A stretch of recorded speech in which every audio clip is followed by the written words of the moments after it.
Hello, this is Enter the Unfamiliar, aka Final Death Star, hosting on eHacker's channel.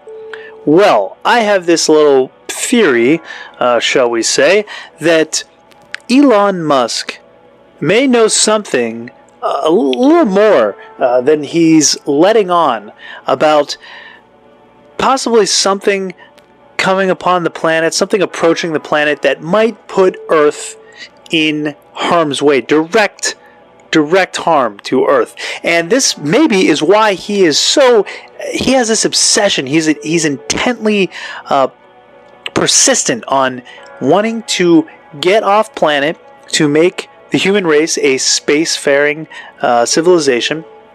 And you have to ask yourself why. Now, obviously, it's cool, for one, traveling to other planets, exploring the cosmos, of course. And in the long scope of things, probably a pretty good idea to, move beyond. We know Earth has a time limit, so to speak, at some point in its existence. It'll reach an end point for life's sustainability. But is he does he know of something that is a little more imminent, an imminent danger to planet Earth? Well, this may be something to take a look at. This is from MSN.com. Now, NASA has been running this simulation over the last week, an asteroid simulation. And what they found is interesting and sort of scary. There is currently no technology on Earth that could stop a massive asteroid from wiping out Europe. In the example, it hits parts of Africa and Europe. This simulation asteroid, according to simulations carried out by leading space agencies. The week-long exercise led by NASA concluded that catastrophe would be unavoidable, even given 6 months to prepare. So we have nothing that could stop an asteroid from hitting the Earth. There is no Armageddon. There's no Bruce Willis and Batfleck flying up with crazy Steve Buscemi, flying up to the surface of an asteroid, drilling down into it to explode it. We don't have the technology as of right now. The hypothetical impact scenario, which could take place during a planetary defense conference hosted by the United Nations, proved that governments are woefully unprepared for this kind of disaster. And this is a quote: "If confronted with a scenario in real life, we would not be able to launch any spacecraft on such short notice with current capabilities," the participants said. The only response to such an event would be to evacuate the area before the asteroid hit. However, the impact zone was across large parts of North Africa and Europe, so a huge area. Nothing would survive. Each time we participate in exercises of this nature, we learn more about who the key players are in a disaster event and who needs to know what information when. Well, that's quite interesting, isn't it? Lindley Johnson, the NASA's planetary defense officer, said, "We decide who needs to know what information when." Well, what if they know something's coming upon the Earth and it's rather imminent? The public probably doesn't need to know, do they? No. Why would they cause a stir, a scare? They wouldn't want to cause that. They wouldn't want to let the public know of something like that, at least not too far in advance. But maybe they'd let Elon Musk know. Well, indeed. Responding to the news of the failure, SpaceX boss Elon Musk said the lack of solution was, quote, "one of the many reasons why we need a larger, more advanced rockets." So Elon's obviously aware that this simulation that was run, and using it as an opportunity to push for more advanced, higher powered rockets. SpaceX recently secured a $2.89 billion with a B dollar contract with NASA to develop its next generation Starcraft, which is being built to transport people and cargo around the solar system. The timing of that is pretty convenient, isn't it? Combined with its super heavy rocket booster, SpaceX claims Starship will be the world's most powerful launch vehicle ever developed and could theoretically be used to assist missions designed to divert the path of an Earthbound asteroid. NASA is already working on asteroid deflection technology and is planning a launch its first test mission of its double asteroid redirection test, or DART for short, system in late 2021.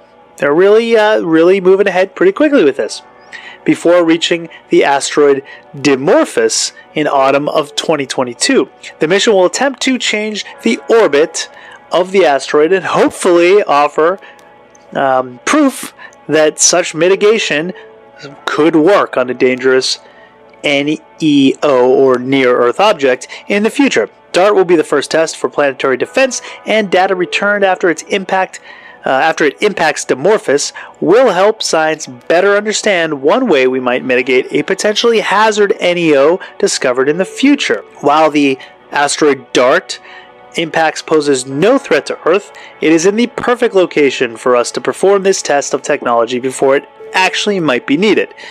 NASA is currently tracking roughly 25,000 NEOs, 25,000 asteroids that are near-Earth objects, and discoveries are being made and added at a rate of 30 each week. Now, they know of something that's coming very close. It's going to come very, very close. Just skirt by us by about 19,000 miles, which, yeah, sounds like a lot, but think the moon, as close as that is, that's 238 miles, 1,000 miles away. So 19,000 miles is nothing. It's not that big. It's not that far away, comparatively.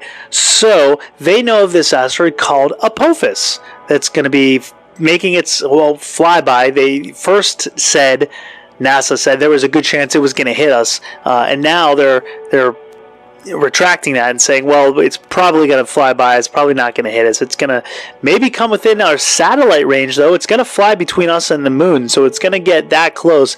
Might disrupt some satellites. Probably going to miss us, but they're not quite sure.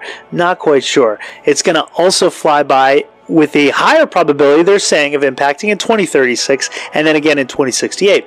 So, but what if they're wrong about 2029? What if they know something that they're not letting on? The data first indicated it was going to hit, then, based on other forces of out in the universe and the solar system, they're saying it's pushed off target a little bit. But, I mean, things can change pretty quickly on space, and unknown forces, solar flares, radiation can shift things, and it could put it back on track. Or maybe they're just not telling us the truth, like he said here, like Lindley said here, Lindley Johnson. We decide who needs to know what information when. Well, what if the cat got out of the bag and said, hey, there's a good chance this thing might hit us, and then they decided, well, you know what, they don't need to know that information, so let's cover it up. Is that why Elon is so persistent and dedicated to try to get us off planet as soon as possible? Is this Starship a Noah's Ark of sorts? A galactic Noah's Ark? Interesting questions that I think we should have some answers to, but we'll see. We'll see what happens. 2029, not that far away. What is it, 8 years away now?